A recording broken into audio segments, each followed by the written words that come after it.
अध्ययन विषयक इस पाठ्यक्रम में आप सभी का हम स्वागत करते हैं, अभिनंदन करते हैं। हमने पिछली कक्षा में भारतीय प्राचीन लिपियों के उद्भव एवं विकास की चर्चा की और हमने उन लिपियों के अंतः संबंधों के विषय में भी जानने का प्रयास किया। इस संबंध में आप लोगों के कुछ प्रश्न भी रहे होंगे। कल जो है समय के अभाव में ज़्यादा प्रश्न हम नहीं ले पाए। तो यदि आप लोगों में से किसी का कोई प्रश्न है, तो आप पहले प्रश्न पूछ लें और यदि कोई प्रश्न ना हो तो फिर हम जो है पाठ को आगे बढ़ाएंगे।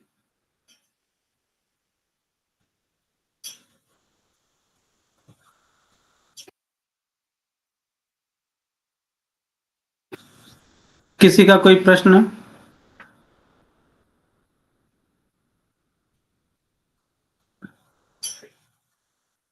ओके, तो फिर मैं स्क्रीन शेयर करता हूं और कुछ स्क्रिप्ट्स और मैनस्क्रिप्ट्स के को हम देखेंगे, कुछ पांडुलिपियां देखेंगे।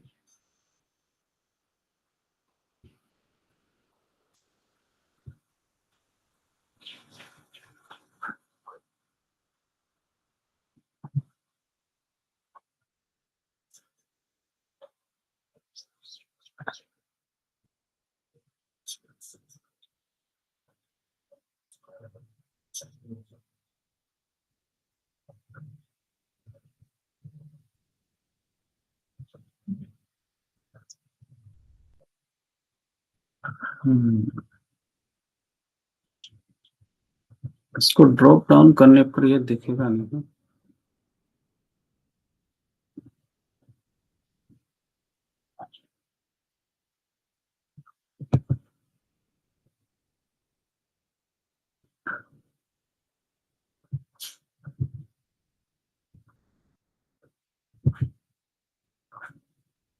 मेरी स्क्रीन दिखाई दे रही है आप लोगों को?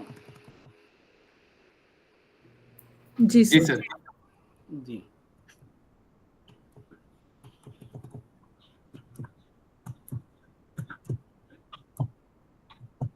तो हमने कुछ भारतीय लिपियां एवं कुछ बाहर की भी लिपियों को देखा, जिसमें रज्जु लिपि, चित्रलिपि, इन खरोष्टी लिपि, इन सब की भी चर्चा हुई।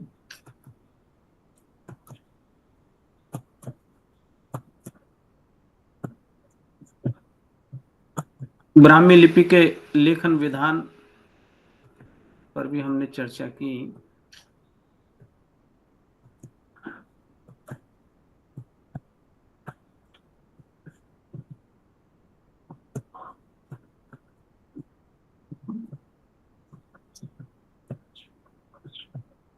और हमने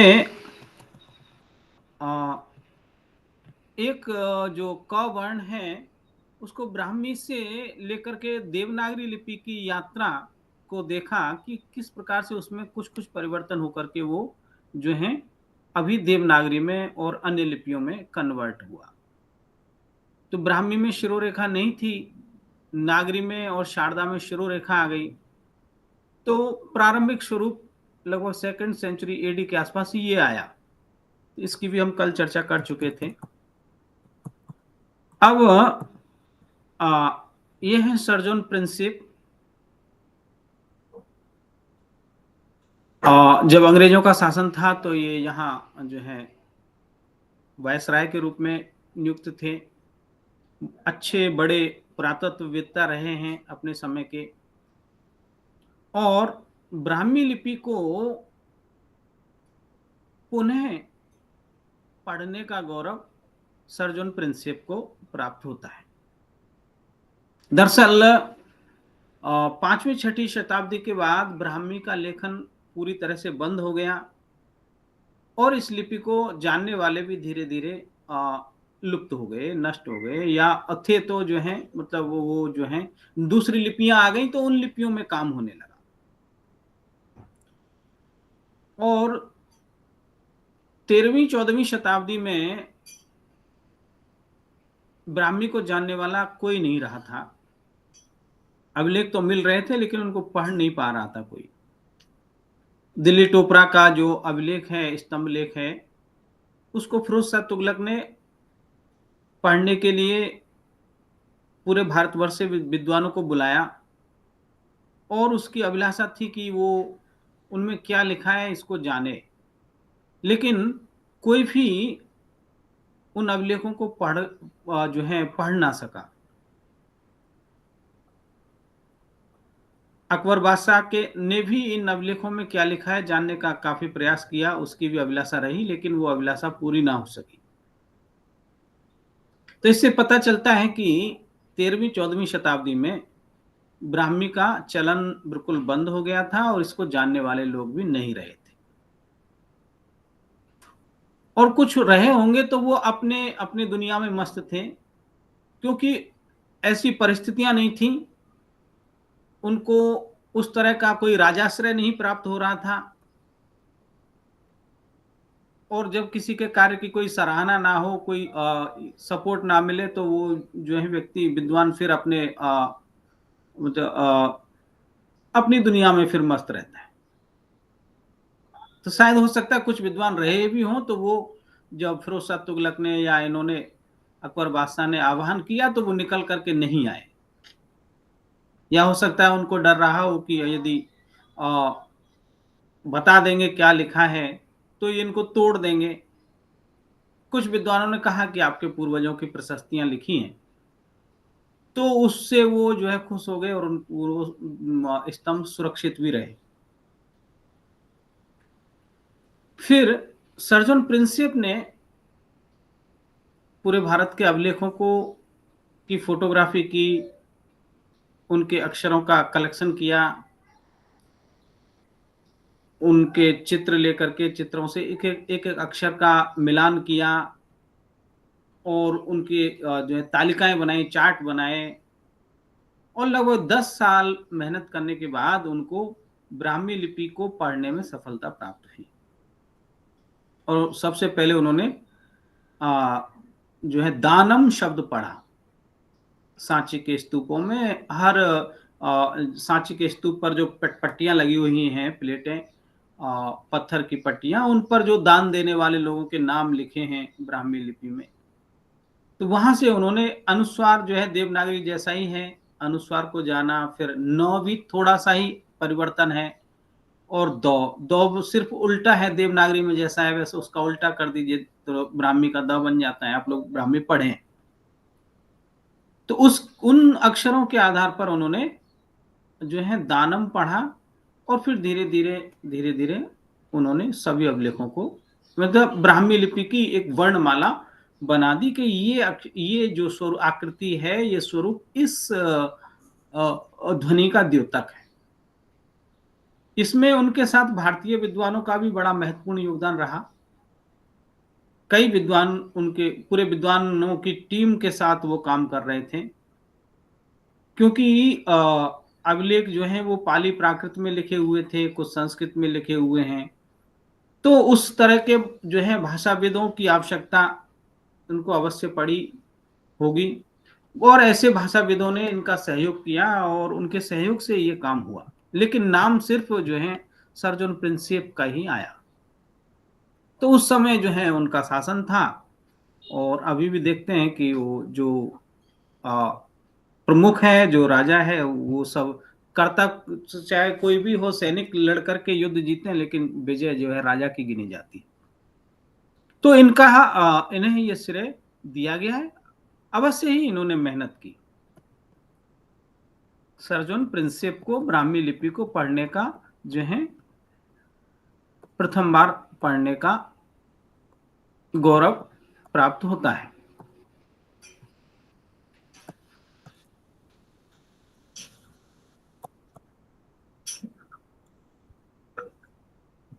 तो यहाँ ब्राह्मी और देवनागरी लिपि के कुछ जो हैं अक्षरों को दिया गया है। जैसे ये ब्राह्मी का अ है, ये ब्राह्मी का अ, देवनागरी का ई, ब्राह्मी का ई दीर्घिकार, देवनागरी का दीर्घिकार, ब्राह्मी क, देवनागरी क, ये ग, ग। तो आप देख सकते हैं ग में भी दो जो है खड़ी पाई हैं, ब्राह्मी में भी और यहाँ देवनागरी में भी।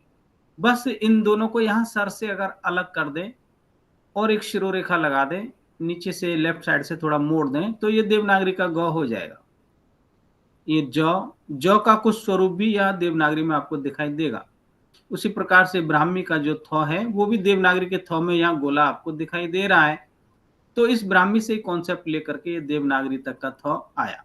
ये ब है चौकोर, तो ये ब का कॉन्सेप्ट भी आप देख सकते हैं देवनागरी में, यहाँ ब्राह्मी से आया। ये म है, तो म का पेट बना करके ये इस प्रकार से म बनाएगा। सिंधु कालीन चित्रों में और लिपियों में भी कुछ ये अक्षर इस प्रकार से मिले हैं। ये जो चिन्ह, ये अ जैसा, ये ई, बड़ दो लंबी लाइनें, और ये जो है ब्राह्मी प्राचीन नागरी में, ओल्ड नागरी में और जैन नागरी में जाकर के ये एक डॉट जो है ये हो जाता है। अच्छा, एक मिनट में एक कॉल लूंगा। सर नमस्कार जी। हाँ सर, डीएम साहब के साथ मीटिंग में जाऊंगा। जी जी जी जी जी जी जी जी। हाँ मालूम है सर, मैं वो बात उनको बताऊंगा और उसमें उनको इनवाइट भी करूंगा आने के लिए। मैं हाँ कोशिश करूंगा, यदि उसके उद्घाटन में वो आ जाए तो उनको बुला लाऊंगा। जी जी जी जी जी जी। मैं भी आपको थोड़ी देर में फोन करता हूँ। मेरी एक क्लास जो है ऑनलाइन चल रही थी, तो मैं सोचा आपको फिर उसके बाद करूंगा। मैं जाऊंगा सर। जी जी ठीक ठीक जी sir sir thank you sir. तो ये ये जो डॉट जो है, ये लंबी लाइन जो है, ये नागरी लिपि में विसर्ग के लिए दो लंबी लाइनें, जैसे ऐसी दो लंबी लाइनें ये अगर कोई अक्षर के पीछे लगी होंगी तो वहां विसर्ग के लिए प्रयुक्त हुई है। और फिर ये ब्राह्मी में गोल था, अन्य लिपियों में भी गोल है, लेकिन प्राचीन नागरी और जैन नागरी में विसर्ग प्रारंभ में लगभग 13वीं शताब्दी से लेकर के 15वीं 16वीं शताब्दी तक ऐसे लंबी दो छोटी लाइनों के रूप में। और ये क तो देख सकते हैं ब्राह्मी से थोड़ा मिलता जुलता है। तो यदि ये सिंधु घाटी सभ्यता वाले जो हैं अक्षर, ये ऐसे ही ये जो है इनका भी उच्चारण वही है, तो अवश्य कह सकते हैं कि ये ब्राह्मी का प्राचीनतम स्वरूप रहा होगा। और जो अशोकन ब्राह्मी है तो काफी मॉडर्न, मतलब काफी परिष्कृत लिपि है, तो इसका कोई प्रारंभिक स्वरूप तो ऐसा नहीं होगा, कुछ अलग होगा। तो सिंधु इंडस वैली सिविलाइजेशन की जो स्क्रिप्ट है वो हो सकता है कि ब्राह्मी का प्रारंभिक रूप हो। ये ग, ज, थ इस प्रकार से, ब, म, ऐसा ऐसा कयास लगाया जा रहा है। इसी प्रकार से ब्राह्मी और सिंधु लिपि का जो है, ये ब्राह्मी में ऐसा ये ट है, और ये गोल ठ है, और र इस प्रकार से रस्सी जैसा है। ये स्टैंडिंग लाइन भी र के लिए प्रयोग हुई है। और ये श तीर जैसा, तो वो ऐसा जो है तीर जैसा हमने कल एक उसमें एक मोहर में देखा था कि ऐसा भी एक चिन्ह बना हुआ था।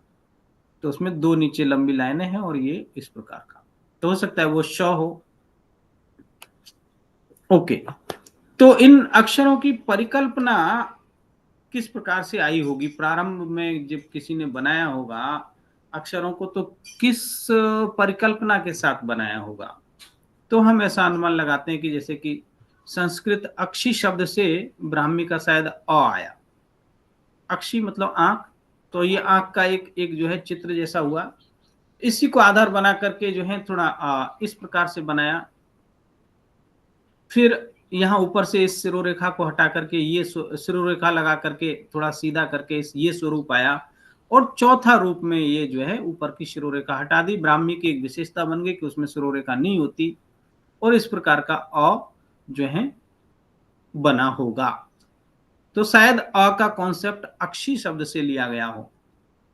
उसी प्रकार से संस्कृत का जो है कर्तन शब्द से ब्राह्मी का क आया हो।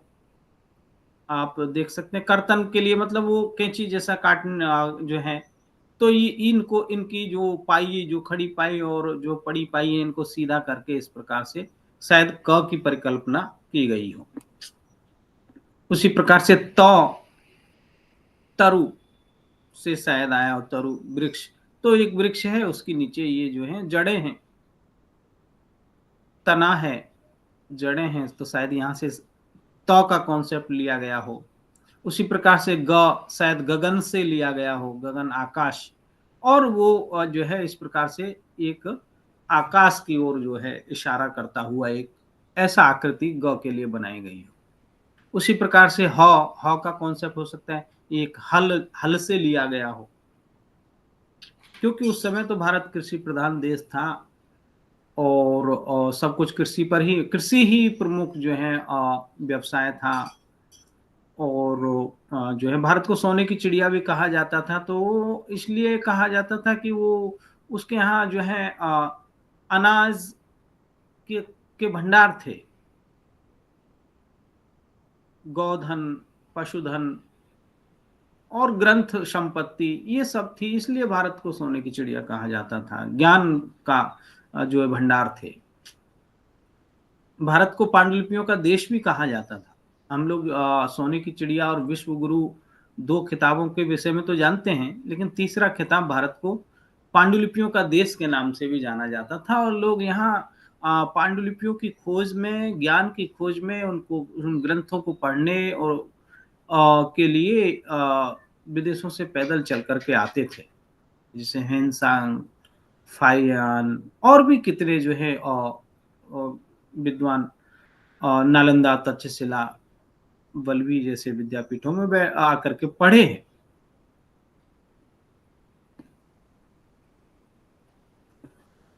तो अब ब्राह्मी लिपि का नामकरण, शायद नामकरण की अब की तो चर्चा हो गई होगी, आप लोग ब्राह्मी लिपि पढ़े हैं, तो मैं इसे स्किप करता हूं।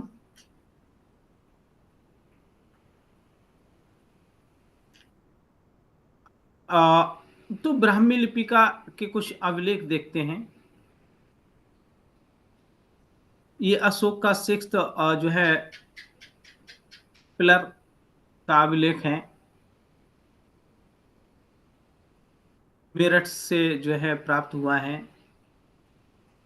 3rd सेंचुरी BC का है, और इस पर ब्राह्मी लिपि खोद करके लिखी हुई है। आप ये अभिलेख देख सकते हैं, शायद आप लोगों ने ये पढ़ा भी होगा ब्राह्मी लिपि पढ़ते समय। कोई इसको पढ़ करके मुझे बता सकता है?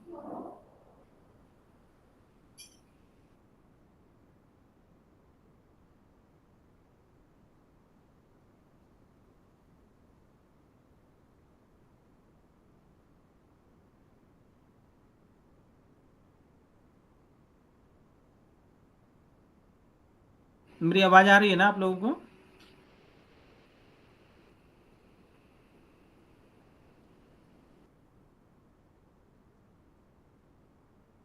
हरिओम। मैम मेरी आवाज आ रही है? जी सर। जी जी सर। जी सर तो इतना ये नहीं है उसमें। ओके कोई बात नहीं, देखिए मैं बताता हूं। जैसे ये ई है, ई ऐसा है ना, 3 डॉट, ठीक है, और ये य है और ये अनुस्वार है, तो ये हो गया इयम, यंग, या म का उच्चारण वहां पाली में यंग, ऐसा यंग।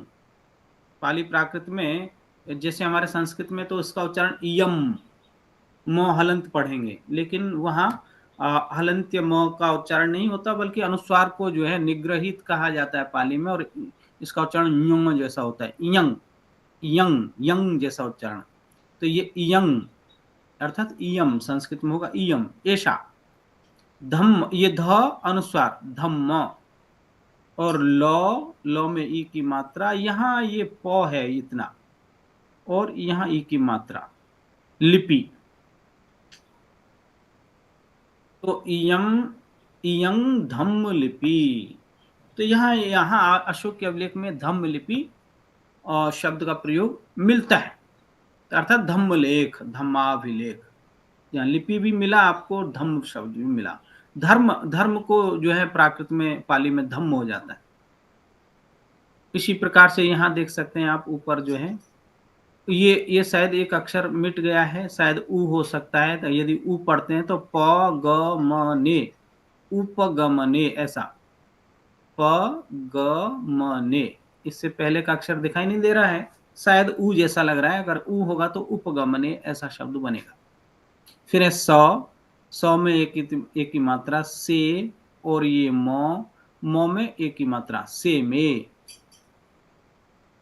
और फिर मो है, ये मौ देख सकते हैं, ये मौ में लेफ्ट साइड में एक की मात्रा लगाई, राइट साइड में एक आ की मात्रा लगाई, तो मो हो गया। और ये ख है इतना यहां तक, और इसमें नीचे य जोड़ा ऐसे। तो ये ब्राह्मी में संयुक्त अक्षर ना ऊपर से नीचे लिखे जाते हैं, और आधा कोई अक्षर नहीं होता, दोनों ही पूरे लिखे जाते हैं। नीचे वाला ऊपर वाले को आधा कर देता है।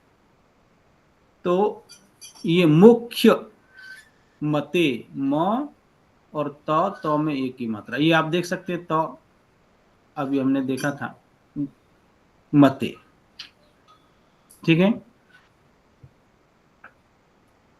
उसी प्रकार से ये है इतना, यानी कि इसमें एक राइट साइड में नीचे, लेफ्ट साइड में इसको नीचे से गोला घुमाया, और ई की मात्रा ये ऊपर सी, और ये तो में लेफ्ट में एक की मात्रा सिते न, और फिर म एक की मात्रा न में, और ये इयं धम्म लिपि। तो इस प्रकार से खोद करके पत्थरों पर जो है ब्राह्मी लिपि टांकी हथौड़े से खोद करके लिखी गई है।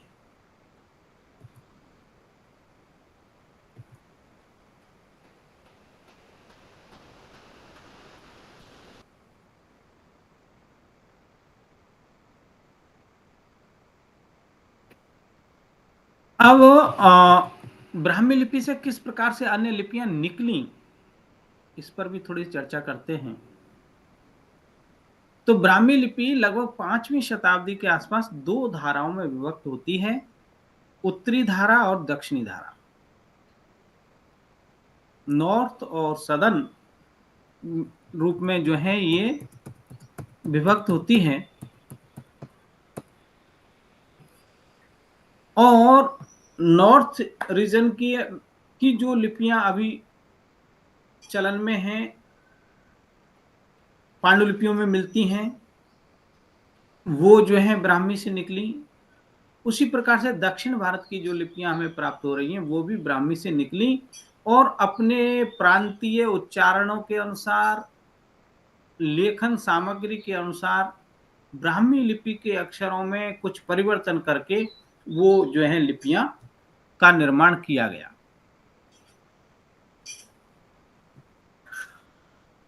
और ये ब्राह्मी जो का क जो है 3rd सेंचुरी में ऐसा था, वो 4th सेंचुरी में इस प्रकार से हुआ, और फिर जो है 11th सेंचुरी में उस क के इतने प्रकार आ जाते हैं।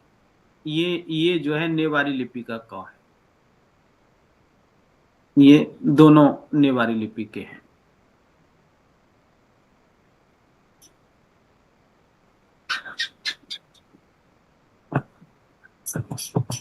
सेवेंथ सेंचुरी में ये क इस प्रकार से भी हुआ,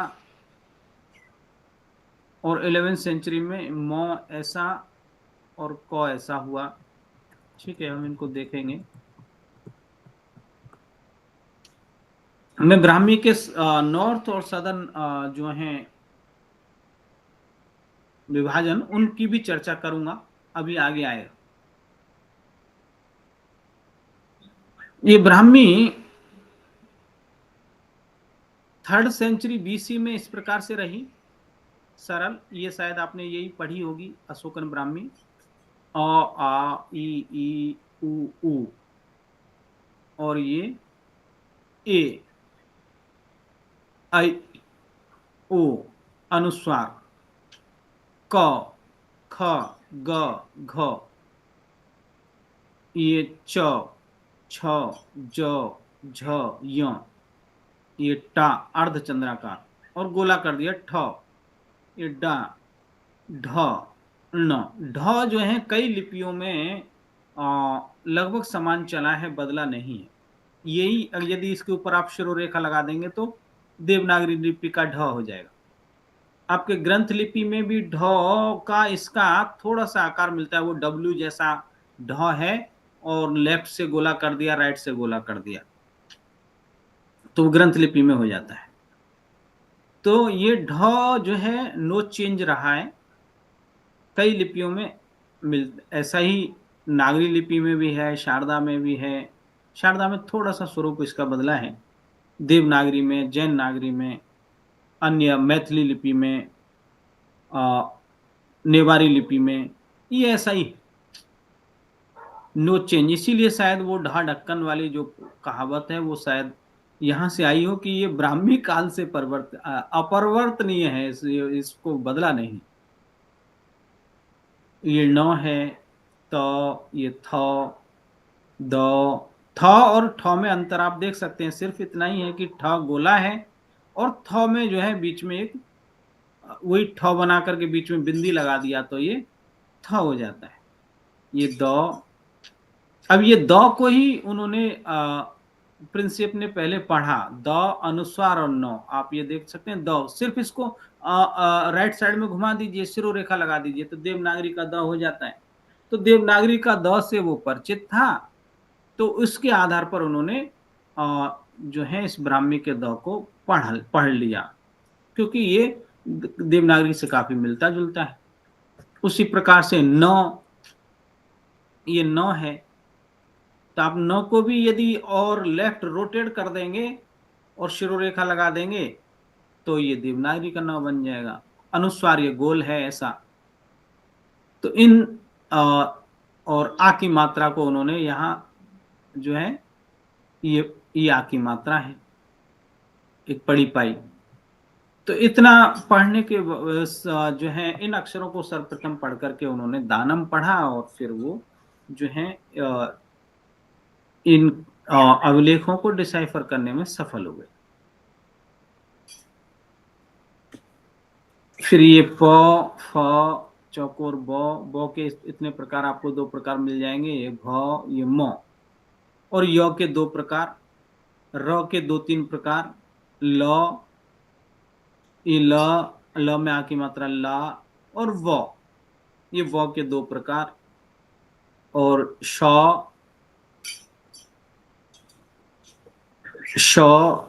और शा। तो ये हो गया आपका तालब्य श, और ये मूर्धन्य श,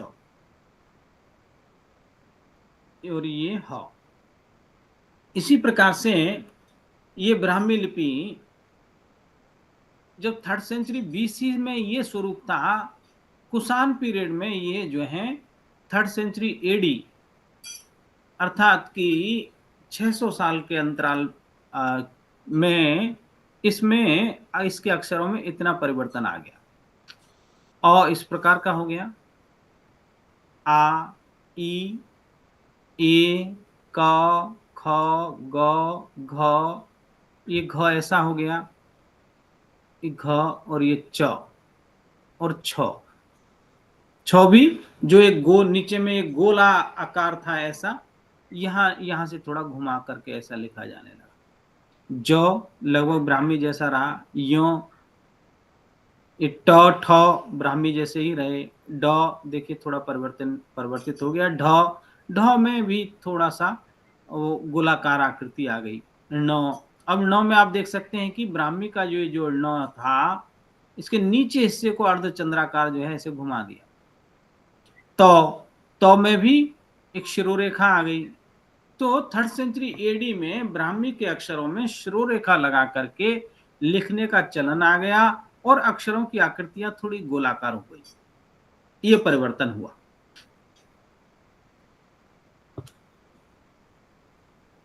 आप देख सकते हैं कुषाण पीरियड में ये जो है अक्षर अ ऐसा हो गया, आ ऐसा, क, घ च, ये च इस रूप में आ गया। तो यहाँ जो ब्राह्मी का जो ये च था, इसी को गोले को ही थोड़ा सा बड़ा बना करके ऊपर सिरोरेखा लगा करके इस प्रकार से परिवर्तित किया गया। और मात्राएं, कुषाण पीरियड में जो मात्राएं, जो ब्राह्मी में, अशोकन ब्राह्मी में बड़ी सरल मात्राएं लगी हुई मिलती हैं, वो थोड़ी सी गोलाकार होने लगी, थोड़ी घूमने लगी। जैसे देख सकते हैं का में आ की मात्रा थोड़ी ये कर्व लाइन हो गई, ई की मात्रा थोड़ा लेफ्ट साइड में गोल घूमने लग गई। यहाँ आप देखेंगे सीधी ऊपर की ओर है। बड़ी की मात्रा में, क्योंकि यहाँ ब्राह्मी में देख रहे हैं दो स्टैंडिंग लाइनें हैं, उन दोनों को थोड़ा जो है गोलाकार में बनाया गया। का भी ये बीच वाला जो हिस्सा है, इसको अर्धचंद्राकार आकृति रूप दे दिया गया। ऊपर में थोड़ी शिरोरेखा दे दी गई। क में ऊ की मात्रा, यहाँ ब्राह्मी में इस प्रकार से बड़ी ऊ की मात्रा लग रही थी, 2 पड़ी पाई नीचे लेफ्ट टू राइट। तो यहाँ लेफ्ट टू राइट परंपरा को तो याद रखा, लेकिन वो दोनों को मिला के एक ही कर दिया, और यहाँ जहां से एक क में जुड़ रहा है वहां थोड़ा गोलाकार आकृति स्वरूप दे दिया। तो इस प्रकार से ये परिवर्तन हुए।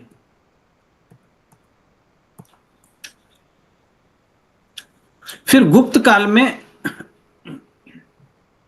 ये जो अशोकन ब्राह्मी है, ये गुप्त काल में इस स्वरूप में आ जाते हैं, जैसे अ, ई, उ, ए, क ऐसा आ गया, यानी कि नीचे से थोड़ा गोला होने लगा। दोनों ये अर्धचंद्राकार आकृति थी, वो थोड़ा गोला भी हो गई। ख में नीचे में यहाँ गोला आ गया, ये गोला थोड़ा चपटा हो गया, ब्राह्मी में भी था। ग, घ, तो इस प्रकार से ब्राह्मी जो है गुप्ता पीरियड में ये अक्षर ब्राह्मी के इस स्वरूप में आ गए। काफी परिवर्तन इनमें हो गया। आप स्क्रीनशॉट ले सकते हैं, थोड़ा प्रैक्टिस करिएगा।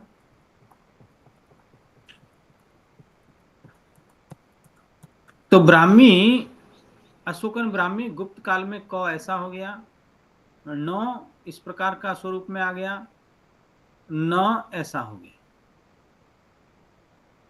यानी कि गुप्त काल आपका लगभग 4th सेंचुरी में आ गया, यानी कि 700 ईयर, अशोक के 700 साल बाद जो है ये अक्षर इस स्वरूप में आ गए।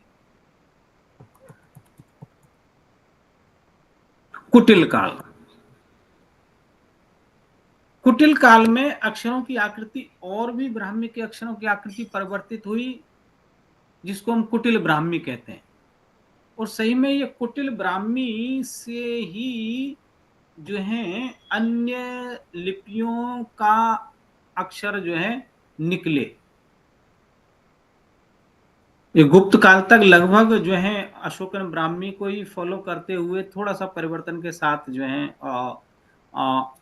लिखा गया।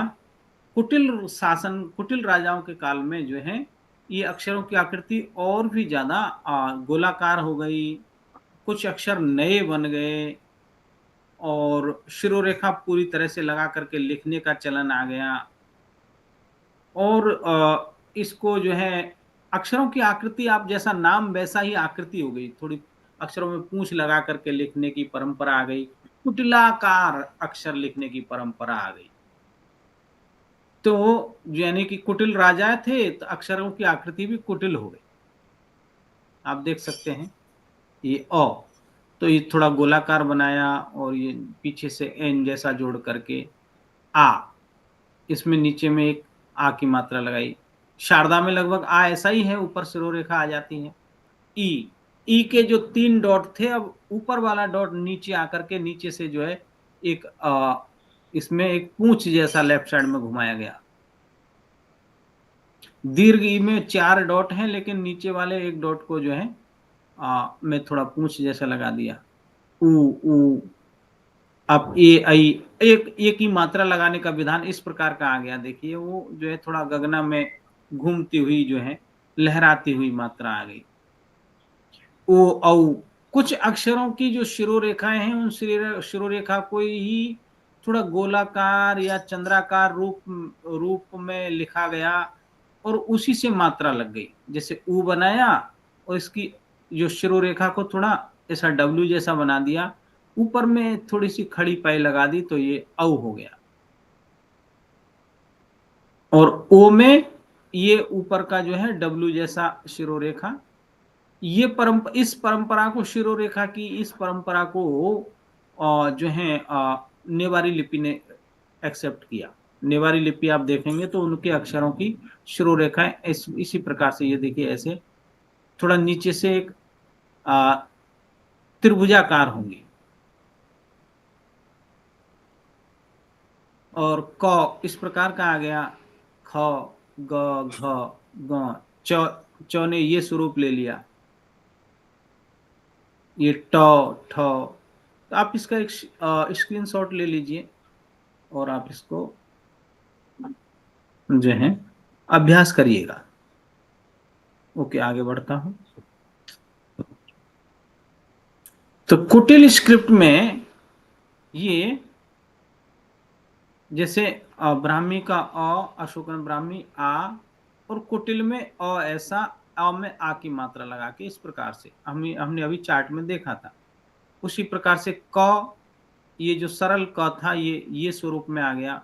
ण, ये ण इस प्रकार से अंग्रेजी के आई जैसा अशोकन ब्राह्मी में था, वो कुटिल ब्राह्मी में ये स्वरूप ले लिया। और जो मात्राएं, अब यहां अक्षर देखिए थोड़ा पूंछ लगा करके लिखे जाने लगे, और जो मात्राएं अक्षर के ऊपर में एक पड़ी पाई जैसी लग रही थी, वो खड़ी पाई के रूप में आ गई। क में आ की मात्रा का, यहां देखिए क में आ की मात्रा लेफ्ट टू राइट ऊपर लगी हुई है। यही अब जो है नीचे यहां इसके साथ एक स्टैंडिंग लाइन आ गई। ह्रस्वीकार ई की मात्रा जो ऊपर से एक अर्धचंद्राकार लेफ्ट साइड में शुरू हुई थी, उसमें भी नीचे में फिर एक लेफ्ट साइड में एक स्टैंडिंग लाइन लगा करके, और नीचे से राइट साइड में इसको थोड़ा मोड़ करके एक स्वरूप आया। उसी प्रकार से जी एक प्रश्न है, जी, ये कुटिल स्क्रिप्ट ये किस सदी में से है? कुटिल लिपि लगभग 5वीं शताब्दी, 5वीं 6वीं शताब्दी। ओके जी, जो गुप्त ब्राह्मी थी, गुप्त राजाओं के बाद जो है कुटिल राजाओं का काल आया, और उस समय वही जो है लिपियों के उत्तर और दक्षिणी प्रवाह का प्रमुख जो है ये समय था।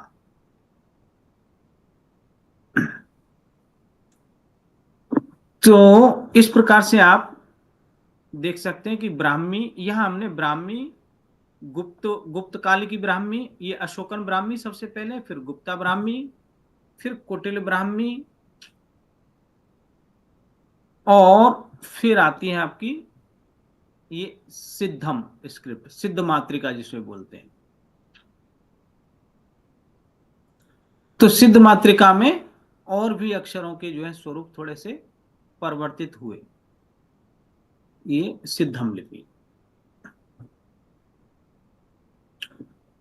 तो अब ये सिद्ध मातृका को आप देख सकते हैं कि ये बिल्कुल जो है प्राचीन नागरी और देवनागरी के काफी नजदीक पहुंच गई। कुछ अक्षर इसमें आपके सदर्न रीजन के भी अक्षरों से मिलते जुलते आपको मिलेंगे। फिर यहाँ एक एक अक्षर का किस प्रकार से जो है परिवर्तन हुआ होगा, एक चार्ट दिया गया है। जैसे कि ये ब्राह्मी का ण, ये 1st सेंचुरी बीसी में इस स्वरूप में आया। 3rd सेंचुरी में इसका एक ये स्वरूप हुआ, नॉर्दर्न स्क्रिप्ट और साउदर्न स्क्रिप्ट। तो 3rd सेंचुरी बीसी में जो है सदर्न रूप इसका ये आया, दक्षिणी प्रवाह ण का। 6th सेंचुरी में उत्तरी प्रवाह ऐसा, दक्षिणी प्रवाह ऐसा। फिर 4th सेंचुरी में ये ण ऐसा, उत्तरी लिपियों में, दक्षिणी लिपियों में ये थोड़ा इस स्वरूप में आया। पल्लव काल में, ये पल्लव काल का ये ण।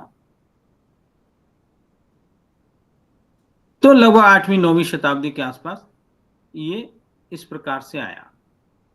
10th सेंचुरी में ण के ये स्वरूप आए ऐसा, और दक्षिण भारत में आप ये आपका ण इस प्रकार से लिखा जाने लगा। ये ण को आप देख सकते हैं, ये जो है ग्रंथ लिपि का ण है। ये वाला ण आपको दिखाई दे रहा है एक, इसको शायद आप पहचान लेंगे। मेरा कर्सर दिखाई दे रहा है ना? तो वो ब्राह्मी का ण इस प्रकार से जो है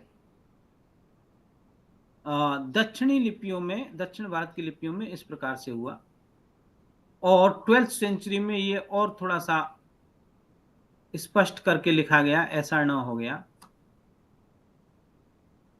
और फिर ये ण अन्य स्क्रिप्टों में, जैसे देवनागरी में ऐसा आ गया, गुजराती में इस प्रकार से लिखा जाने लगा, बंगाली में इस प्रकार से लिखा जाने लगा, ओडिया में ऐसा, और तेलुगु में इस प्रकार से, दक्षिणी भारत के जो है लिपि में, और कन्नड़ा कौन सी है, ये तो मुझे पढ़ने में नहीं आ रहा है, और तमिल लिपि में इस प्रकार का ण, और ग्रंथ लिपि में भी ऐसा ही, मलयालम में थोड़ा ऐसा, और सिंगल लिपि में इस प्रकार से। ओके, यहां भी इसको थोड़ा और स्पष्ट करके बताया। हाँ, तो वो जो है कन्नड़ और तमिल, ओडिया, तेलुगु, कन्नड़, तमिल, मलयालम और सिंगल लिपि, ये श्रीलंका की। आप इसका एक स्क्रीनशॉट ले सकते हैं, यहाँ स्पष्ट आपको दिखेगा कि ये ण जो है 3rd सेंचुरी बीसी से 12th सेंचुरी और आपका 16th-17th सेंचुरी तक किस प्रकार से परिवर्तित हुआ, उत्तरी वर्जन दक्षिणी वर्जन में। तो ऐसा सभी लिपियों के अक्षरों में इस प्रकार से परिवर्तन हुए हैं, वो ब्राह्मी से इस प्रकार से डेवलप होते हुए आगे बढ़े हैं। यहां भी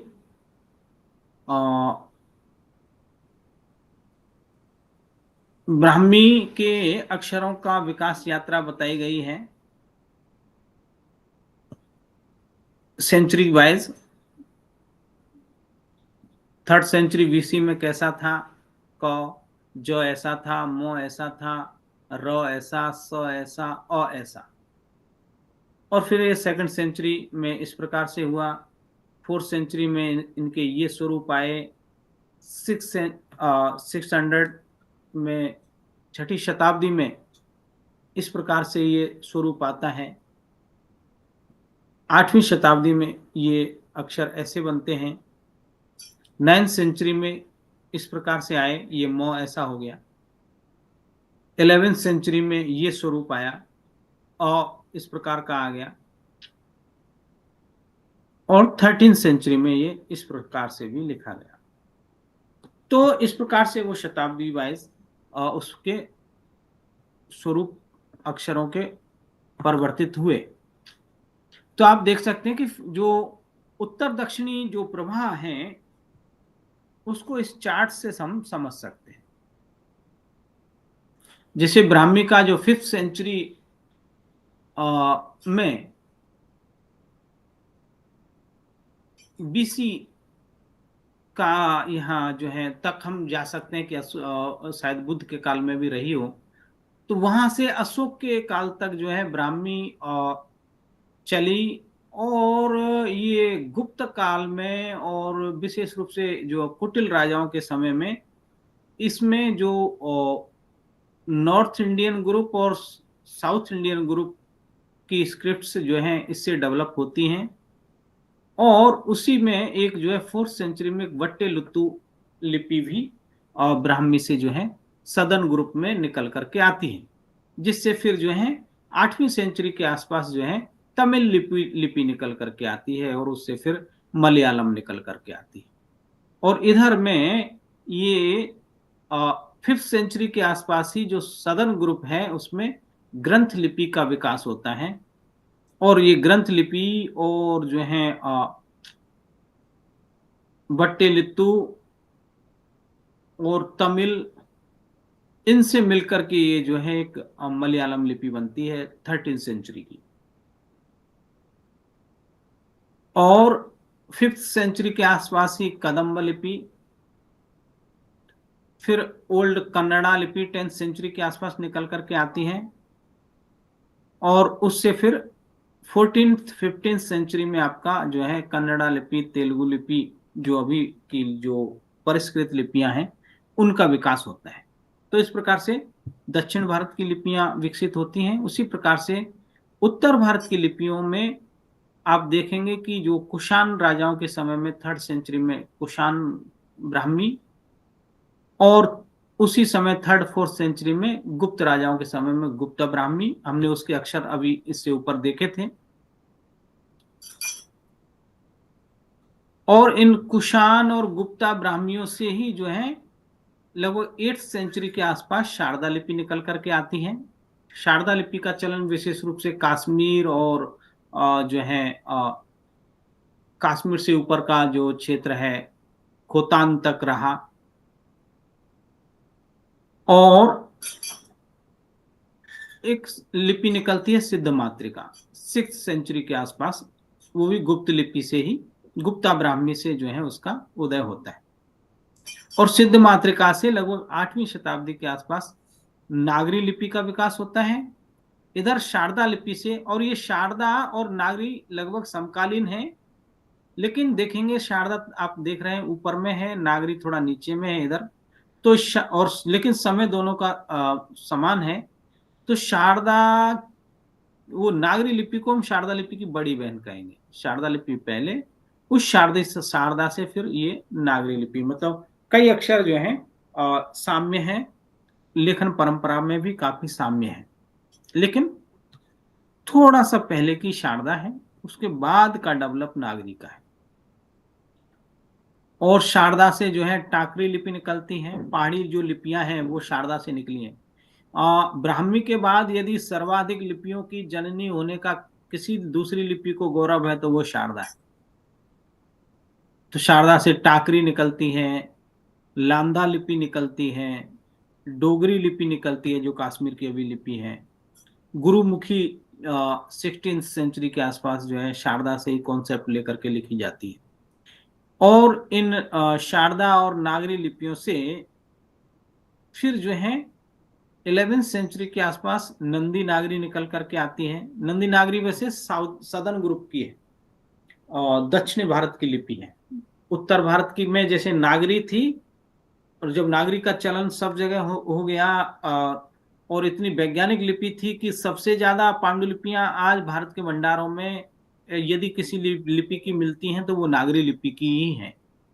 आप लोगों में से भी कोई शोध कार्य किसी मैन्युस्क्रिप्ट पर करेंगे तो कम से कम एक दो मैन्युस्क्रिप्ट तो आपको अवश्य, मतलब सबसे अधिक उस लिपि पांडुलिपियां नागरी लिपि में ही मिलेंगी। ग्रंथ लिपि की भी कोई पांडुलिपि मिलेगी तो भी उसके 2-4 ग्रंथ लिपि की शायद एक मिले, तो नागरी लिपि की उसी की कॉपियां आपको 5-7 मिल सकती है। क्योंकि जब ये नागरी लिपि चलन में आ गई तो इतनी वैज्ञानिक लिपि थी कि अन्य लिपियों में लिखी हुई मैन्युस्क्रिप्ट्स को भी इसमें जो है लिप्यंतरित किया गया, क्योंकि वो कागज पर लिखने के लिए सबसे अच्छी लिपि है, वैज्ञानिक लिपि है। इसलिए जब ये चलन में आ गई तो लोगों ने इसी को ही अपना लिया। शायद नाम भी इसका नगर नगर में चलन होने के कारण नागरी ऐसा नाम पड़ा।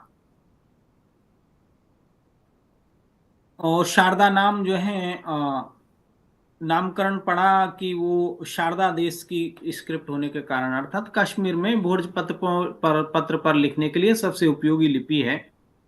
और कश्मीर को शारदा देश के नाम से भी जाना जाता है। शारदा मंदिर भी वहाँ पुराना समय से है। तो शायद इसी आधार पर उसका नाम शारदा लिपि पड़ा। उसी प्रकार से आपका ग्रंथ लिपि, ग्रंथ नामकरण भी शायद, क्योंकि दक्षिण भारत में संस्कृत ग्रंथों को लिखने के लिए कोई एक लिपि चाहिए थी। तो विशेष रूप से संस्कृत के ग्रंथों को लिखने के लिए इस लिपि का निर्माण किया गया, इसलिए शायद इसका नाम ग्रंथ लिपि ऐसा पड़ गया। और उसके अक्षरों की आकृति भी जो है ग्रंथाकार है, मतलब अक्षर जो भी लिखा जाएगा वो ग्रंथी बना करके लिखे जाएंगे, या तो वो थोड़ा गोल घुमा करके जलेबी जैसा अक्षर लिखा जाएगा, ऐसा नहीं उसमें शिरोरेखा लगा करके और वो जैसे नागरी में अक्षरों को लिखते हैं वैसा नहीं लिखते। आप लोग में से कुछ लोग जानते भी होंगे उस लिपि को, क्योंकि वो ताड़पत्र पर लिखा जाना है, और ताड़पत्र पर जो है अक्षरों की आकृति ऐसी होनी चाहिए कि जिससे वो ताड़पत्र डैमेज ना हो। उसमें जो है सीधी रेखाएं होती हैं, अंदर में वेंस होती हैं उसकी ताड़पत्र की, और यदि उसमें शिरोरेखा लगा करके अक्षर लिखेंगे तो ताड़पत्र जो फट जाएगा, क्योंकि उसमें भी ऊपर नीचे दोनों तरफ लिखना है, लेफ्ट और राइट दोनों एरिया में लिखना होता है। तो उसके लिए लेखन के लिए ग्रंथ लिपि सबसे उपयोगी, मतलब ऐसे अक्षर बनाए गए जिससे ताड़पत्र डैमेज ना हो, हजारों साल तक वो पांडुलिपि सुरक्षित रहे। तो ये ग्रंथ लिपि का निर्माण हुआ। और फिर इस नागरी लिपि से ही आपकी जैसे नंदी नागरी, ये दक्षिण भारत की लिपि है। और फिर जो है प्राचीन नागरी 13th सेंचुरी के आसपास, मतलब वो जो है नागरी से ही और थोड़ा मॉडर्न नागरी आया। और 13th सेंचुरी के आसपास आसामी लिपि निकली, बंगाली लिपि का निर्माण हुआ 13th-12th सेंचुरी के आसपास ही, वो भी नागरी लिपि से ही, प्राचीन नागरी से हुआ। आप देखेंगे उसमें जो अग्रमात्रा पृष्ठ मात्रा लगाने का चलन प्राचीन नागरी में है, वही बंगाली में। फिर उड़ीसा की लिपि 14th सेंचुरी के आसपास विकसित हुई, और 15th सेंचुरी के आसपास जो है गुजराती लिपि और जो है अन्य और लिपियां जो रीजनल स्क्रिप्ट्स हैं वो चलन में आई। और लगभग 17th-18th सेंचुरी के आसपास देवनागरी, मतलब नागरी का और परिवर्तन होकर ये देवनागरी स्वरूप आया, जो अभी हमारे भारत की राष्ट्र लिपि है। तो वो नागरी से ही निकली है। तो development of important Indian scripts हमने देखा कि ये भारतीय लिपियां किस प्रकार से एक दूसरे से जुड़ी हुई हैं और कैसे ये विकसित हुई हैं। यह हम शारदा लिपि की कुछ पांडुलिपि देख सकते हैं। ये शारदा लिपि है, मतलब शारदा लिपि के अक्षर। पांडुलिपि भी अभी आप लोगों को दिखाऊंगा। क ख ग घ ग च छ ज झ य ट ठ ड ढ ण। अब यहाँ ठ देख सकते हैं, ये ब्राह्मी लिपि में भी ठ ऐसा ही गोलाकार है, शारदा लिपि में भी ऐसा ही है। ये त उ जैसा है, थ मूर्धन्य स जैसा है, द ये ध न, प फ ये ब भ म, य र ल व, श श स ह, ये ह है। ठीक है। फिर ये क, त, त्र, ये और ज्ञ, श त्र ज्ञ। तो इस प्रकार से ये कश्मीर, ये जो कश्मीर क्षेत्र है, इन एरियाओं में इसका चलन था।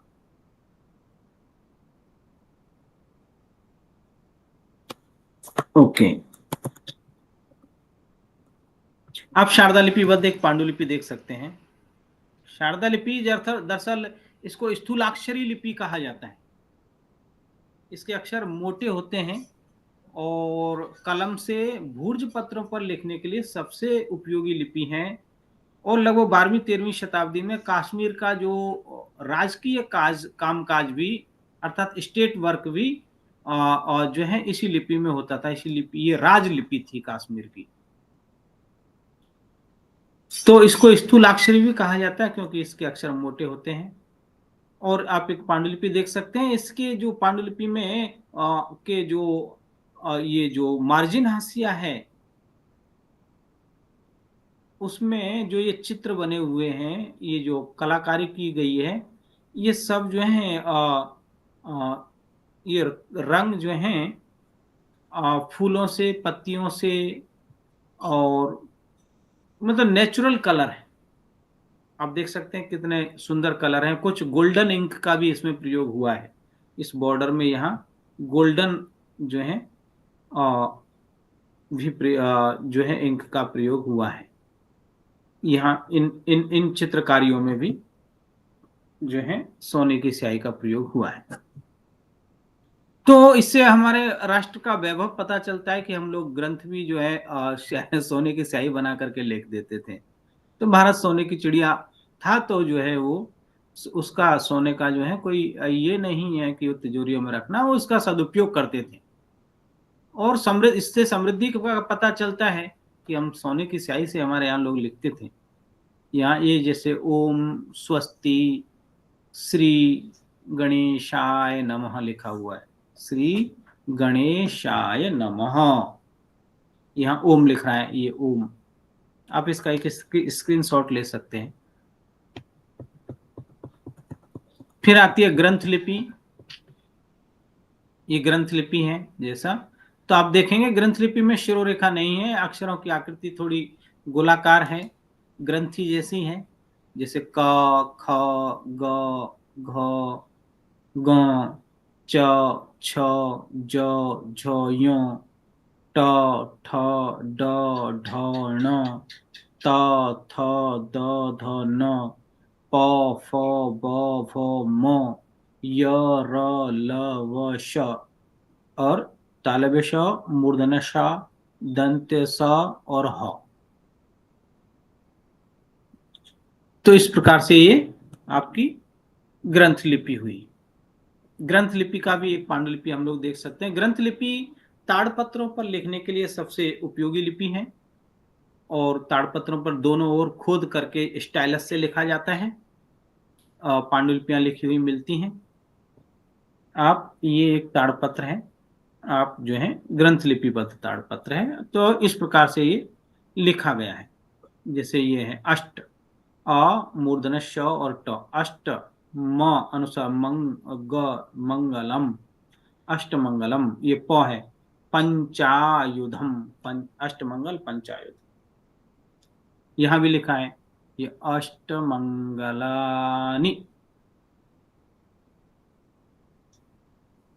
ओके, तो ये ग्रंथ लिपि का लेखन विधान आपने देख लिया।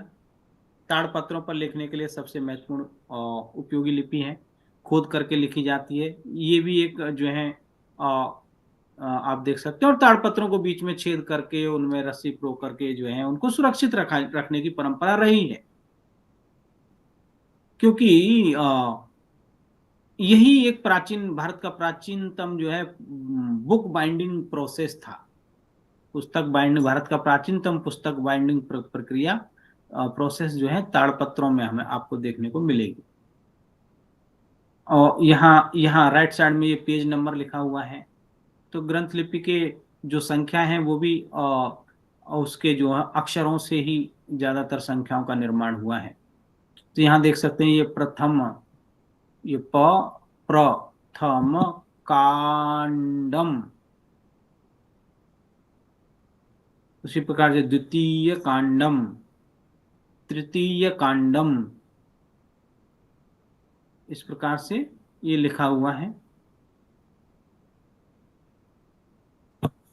ओके, फिर देवनागरी लिपि से आप लगभग परिचित ही होंगे। देवनागरी लिपि का एक स्वरूप ये आता है लगभग 17वीं शताब्दी के आसपास, और फिर इसको और जो है थोड़ा सा परिवर्तन करके इसको 18वीं 19वीं शताब्दी में और सुंदर बनाया जाता है। जैसे ये च का ये बीच का हिस्सा खोल दिया गया, उसी प्रकार से अ का स्वरूप भी जो है थोड़ा बदल गया।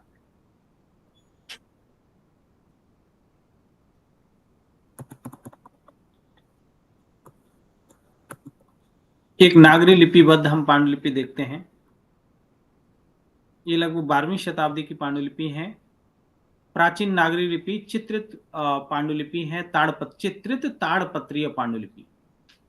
इस पर चित्र भी बना हुआ है ताड़पत्र पर, सभी नेचुरल कलर हैं। और यहाँ आप उस जो है चित्रकार की, उस लेखक की कलाकारी को जो है देख सकते हैं कि वो उसने हाथ से भी कितना सुंदर चित्र बनाया है, कितने सुंदर अक्षर लिखे हैं, और वो भी ताड़पत्र पर चित्र बनाए हैं।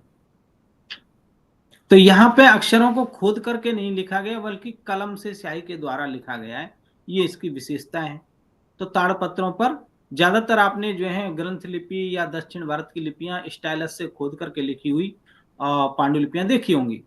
यहाँ ताड़पत्र पर नागरी लिपि कलम से लिखी गई, जैसे कागज पे लिखते हैं वैसे, और चित्र भी बनाया गया है। तो चित्र बनाने से ये और भी महत्वपूर्ण हो जाता है। प्रसंग के जैसा पाठ चला हुआ होता है, वैसा ही चित्र बनाया जाता है। पांडुलिपि में जो पाठ का जो जैसा प्रसंग है, उस प्रसंग के अनुरूप ही चित्र बने हुए मिलते हैं। और चित्रित पांडुलिपियां, इनको अमूल्य पांडुलिपि कह सकते हैं। ये भारत की जो है मतलब वो धरोहर कहा जा सकता है ऐसे चित्रित पांडुलिपियों को, क्योंकि इनमें जो कलाकारी है वो वैसी तो जो है आप कंप्यूटर से भी बनाने जाएंगे तो शायद नहीं बना पाएंगे। अब इन पांडुलिपियों के साथ जो है मुगल काल में थोड़ी छेड़छाड़ भी हुई है। यहाँ इस चित्र में जो ये दाढ़ी जैसा लगा हुआ है, ये शायद बाद में लगाया गया। ये मूछ जैसा लगाया हुआ है, दाढ़ी मूछ, ये बाद में किसी ने ऐड किया है।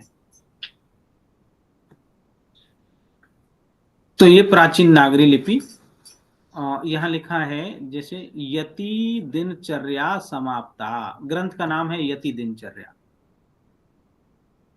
और ये पांडुलिपियों में हमको बहुत सारे चिन्ह भी मिलते हैं, जैसे ये अंतिम मंगल सूचक चिन्ह है, ये ऐसा 3 जैसा, बीच में 0 जैसा, ऐसा।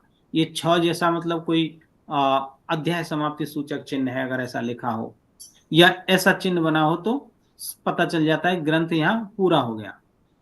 और शुभम, शुभम लिखा हो, शुभम भवतु मंगलम भवतु, समझ लीजिए ग्रंथ पूरा हुआ।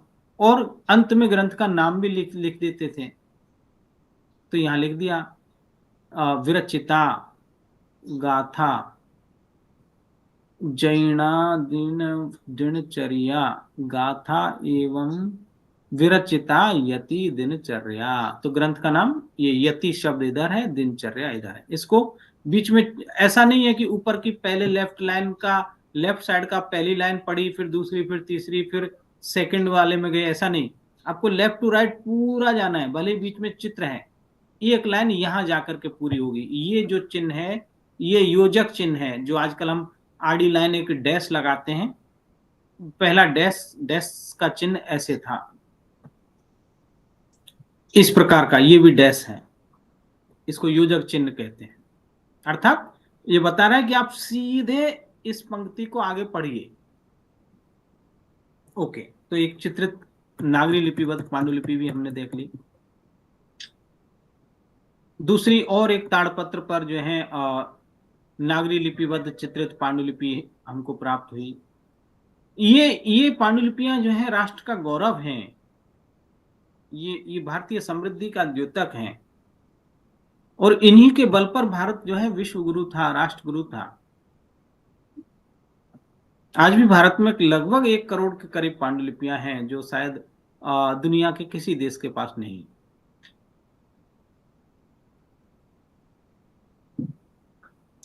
तो यहाँ भी आप देख सकते हैं, ये यहाँ अंतिम मंगल सूचक चिन्ह बना हुआ है, अर्थात ग्रंथ यहाँ ये पूरा हो रहा है। ये भी प्राचीन नागरी लिपि में है, ताड़पत्र पर है और कलम से लिखा हुआ है। और प्राचीन नागरी लिपिबद्ध पांडुलिपि, फिर जब कागज आ गया तो इस प्रकार से कागज पर जो है पांडुलिपियां लिखी जाने लगी। बीच में ताड़पत्रों में जो छेद होता था, वो छेद अब जो है थोड़ा चित्र मध्य फुलिका के रूप में बदल गया। इसको मध्य फुलिका कहते हैं। थोड़ा चित्रित होने लगी, बीच में खाली जगह तो छोड़ी जाने लगी, क्योंकि ताड़पत्रीय परंपरा को फॉलो करने के लिए, हमारी प्राचीन परंपरा को फॉलो करने के लिए कागजों में भी बीच में जगह छोड़ी जाने लगी। 13वीं-12वीं शताब्दी के आसपास के कुछ पांडुलिपियां हमें ऐसी भी प्राप्त हुई कि जिनमें बीच में कागज की पांडुलिपि में भी छेद किया गया, लेकिन बाद में वो छेद करने की परंपरा कागजों से चली गई, क्योंकि कागज में छिद्र कर देने से तो वो कागज वहीं से फटना शुरू हो जाता है। तो उसकी जगह छिद्रक के स्थान पर चंद्रक की परंपरा आ गई, चांद जैसा या मध्य फुलिका जैसा बनाया जाने लगा। आप यहाँ देख सकते हैं, ये भी कागज प्राचीन नागरी लिपिबद्ध कागज पर लिखी हुई पांडुलिपि है। आप देख सकते हैं अक्षर कितने सुंदर हैं। और फिर मैथिली लिपि आती है, मतलब वो जो है मैथिली लिपि भी लगभग वही 13वीं शताब्दी के आसपास के बंगला लिपि के आसपास की है, और बंगला लिपि से काफी मिलती जुलती भी है। यहाँ बंगाली लिपि देख सकते हैं, ये और भारत के बाहरी देशों में ब्राह्मी लिपि के प्रभाव, भारत के बाहरी देशों में भी ब्राह्मी लिपि के प्रभाव हुए। कई देशों की लिपियां इस ब्राह्मी लिपि के अक्षरों से कॉन्सेप्ट लेकर के बनाई गई। तो ये क को देख सकते हैं, क जो है अन्य देशों की लिपियों में इसके ऐसे स्वरूप मिलते हैं। क ग, ये क ये गुजराती का क है, देखिए बंगला क है। ओके, ब्राह्मी में भी 5th सेंचुरी।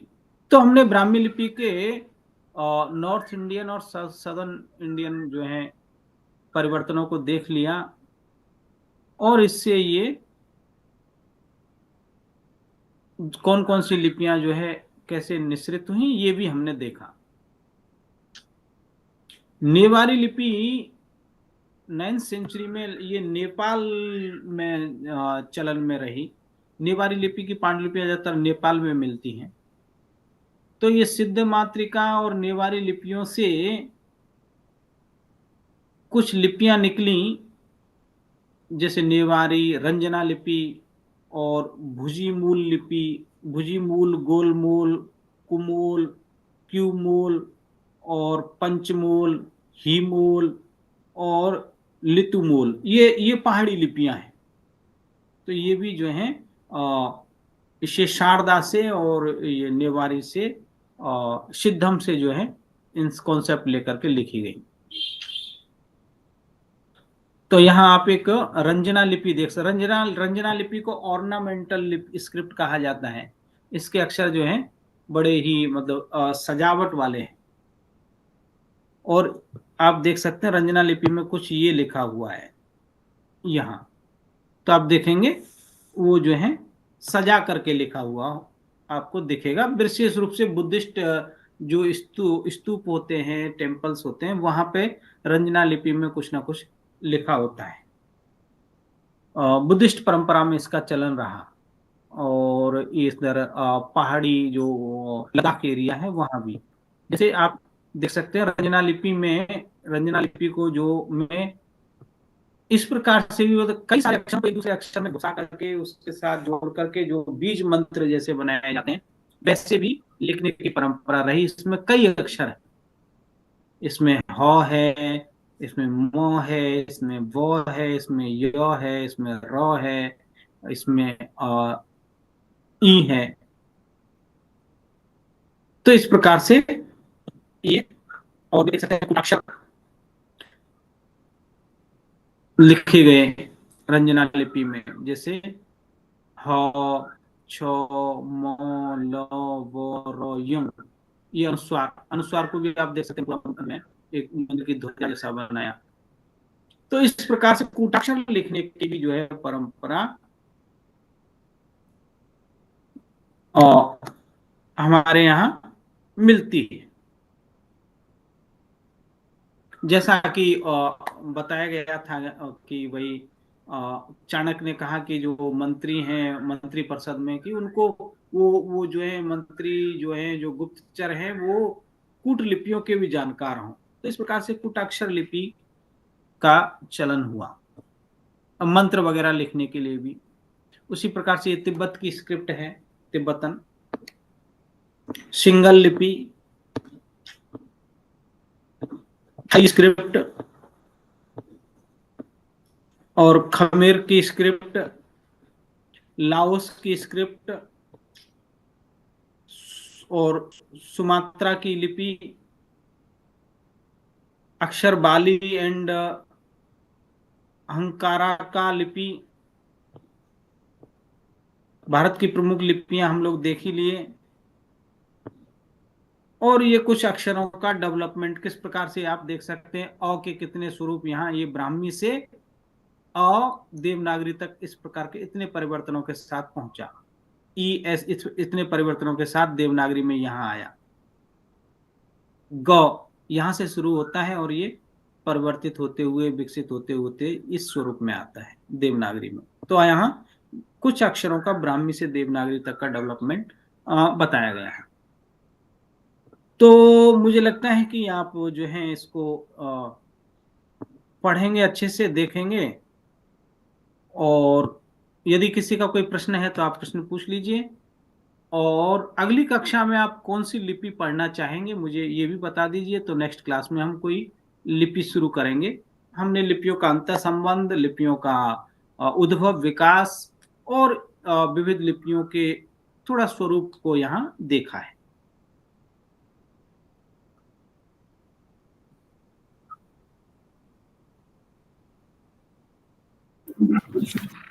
सर जी सर। जैसे अंग्रेजी में स्मॉल लेटर और कैपिटल लेटर दो फॉर्म्स होते हैं, तो वैसे भारतीय लिपियों में होते हैं क्या किसी लिपि में? ना, ये भारतीय लिपियों की विशेषता है, क्योंकि वो इसलिए यहाँ कंफ्यूजन जैसा कुछ नहीं। वो वहाँ थोड़ा सा वो स्मॉल लेटर और कैपिटल लेटर के लिए आपको याद रखना पड़ेगा, और जो है, लेकिन यहाँ ऐसा परंपरा नहीं है। भारतीय लिपियों में सभी अक्षर एक समान होंगे। बस ये है कि जब संयुक्त अक्षर लिखा जाएगा तो जो वो अक्षरों को थोड़ा छोटा करके लिखा जाएगा। जैसे ब्राह्मी में तो दोनों ही अक्षर समान हैं, नीचे वाला अक्षर थोड़ा छोटा होगा, ऊपर वाला बड़ा होगा, लेकिन वो नीचे वाला ऊपर वाले को आधा कर देगा। बाकी एक समान अक्षर लिखने की परंपरा हमारी लिपियों में है। यहाँ स्मॉल और कैपिटल जैसा कोई विधान नहीं। वो इसकी भारतीय लिपियों की विशेषता है, वैशिष्ट्य है। उसको अलग से जो है कुछ याद रखने की जरूरत नहीं है ना। स्मॉल कैपिटल के लिए हमें बच्चों को जो है पढ़ाते समय जो है बार बार याद कराना पड़ता है बचपन से कि देखो ये ऐसे स्मॉल और कैपिटल कब लिखा जाएगा, थोड़ा ध्यान रखना है। लेकिन जैसे वहां करछू लिखने की परंपरा है, तो हमारे यहाँ भी सूक्ष्माक्षरी पांडुलिपियां लिखने की परंपरा रही है। और जो है कुटाक्षरी लिपियां भी लिपियों की भी परंपरा रही है, जिसमें एक ही अक्षर में दो तीन अक्षरों को जोड़ करके कुछ बीज मंत्र बना करके लिखने की परंपरा देखने को मिलती। जी सर, जैसे इंग्लिश में पंक्चुएशन मार्क्स रहते हैं, फुल स्टॉप, कॉमा वगैरह, वो भी लिखने को मिलते हैं? जी जी जी बिल्कुल, वो सब हैं। हम लोग कुछ पांडुलिपियां पढ़ते समय, जैसे मैं आपको दिखाऊंगा, जैसे कि आपने प्राचीन नागरी लिपि का जो एक ताड़पत्रीय पांडुलिपि देखा था, यहाँ वहां पे प्राचीन नागरी लिपि में जो फुल स्टॉप होगा वो दो स्टैंडिंग लाइन होगा। ये देखिए, ये देखा है ना, ये दो स्टैंडिंग लाल कलर से जी, दो लंबी लाइन फुल स्टॉप का द्योतक होंगी। और आप ये इसमें भी देख सकते हैं, यहाँ आप देख सकते हैं ये और ये दो, एक जो एक छोटी लाइन, दूसरी छोटी लाइन, बीच में थोड़ा गैप है, ये विसर्ग है। ये पहला विसर्ग है, और ये जो दो लंबी लाइनें खींची हुई हैं ये फुल स्टॉप। और ये जो है डैश है, डैश ये वाला, यहाँ भी डैश के लिए ये चिन्ह बना है। पांडुलिपियों में बहुत सारे चिन्ह हमको मिलते हैं, और कई बार उन चिन्हों का बोध नहीं होने के कारण हम लोग जो है लिप्यंतर करते समय गलती भी कर देते हैं। आदि मंगल चिन्ह भी मिलता है ग्रंथ के प्रारंभ में। वो ये लिखते नहीं कि मैं ये ग्रंथ प्रारंभ कर रहा हूं। वो एक जो है प्रारंभ में कुछ एक चिन्ह बना देंगे। हम्म, कुछ चिन्ह हैं, मैं उन चिन्हों को बताऊंगा। जी बहुत सारे चिन्ह जो हैं मिलते हैं। ये भी जैसे एक डैश का चिन्ह है। जी, अवश्य मिलते हैं। जी, थैंक यू। जी, थैंक यू।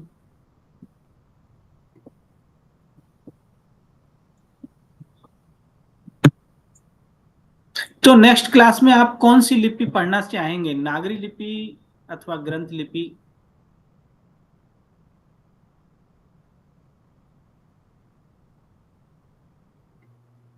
सर आप पाली और प्राकृत के बारे में बता रहे थे, वो एक्सप्लोर कर सकते हैं अगली कक्षा में? पाली प्राकृत भाषाओं के बारे में? हाँ। पाली प्राकृत भाषाओं का तो मतलब भाषाओं को सिखाना तो एक दो क्लास में संभव नहीं है। आ, जी, हम थोड़ा बहुत उनकी विशेषताएं बता सकते हैं, लेकिन जी भाषाएं सीखने के लिए तो जितना समय संस्कृत भाषा को सीखने में लगेगा, उतना ही कम से कम पाली प्राकृत भाषाओं को सीखने के लिए भी चाहिए। उनका पूरा व्याकरण है, परंपरा है। जी हाँ जी।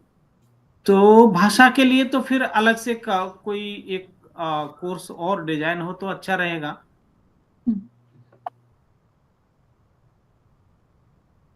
यहाँ हम विशेष रूप से लिपियों पर फोकस अभी करें। हाँ फिर कभी अगर कोई अवसर होगा तो हम भाषाएं भी सिखाएंगे, या फिर मैं कुछ पुस्तकें आपके लिए सजेस्ट कर सकता हूँ, आप उन पुस्तकों को थोड़ा देख लें, तो जी वहां से भी आपको जो है थोड़ा उसमें गति होगी। जी सर, जी जी, थैंक यू। Thank you. जी सर शारदा लिपि के बारे में अगर कुछ थोड़ा बता दें। जी जी। अगली क्लास में। अगली कक्षा में जी बिल्कुल अवश्य मैं शारदा लिपि के विषय में बताऊंगा। जी, तो नेक्स्ट क्लास आप शारदा लिपि पढ़ना चाहेंगे या ग्रंथ या नागरी?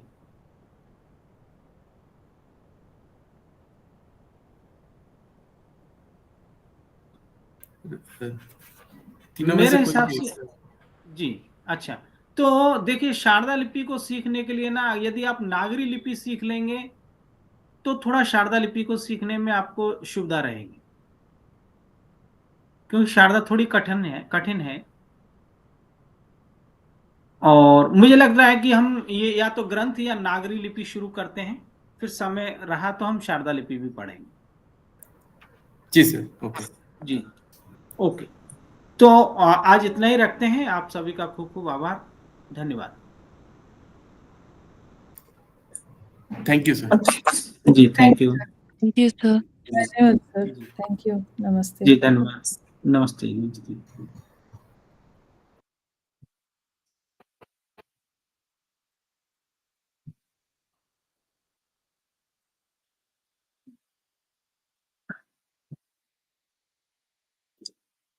उसको बंद कैसे करेंगे?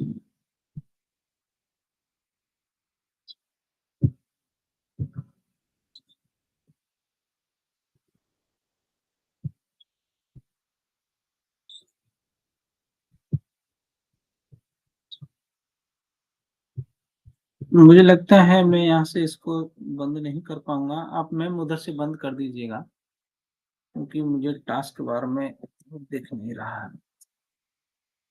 कोशिश करते हैं।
है।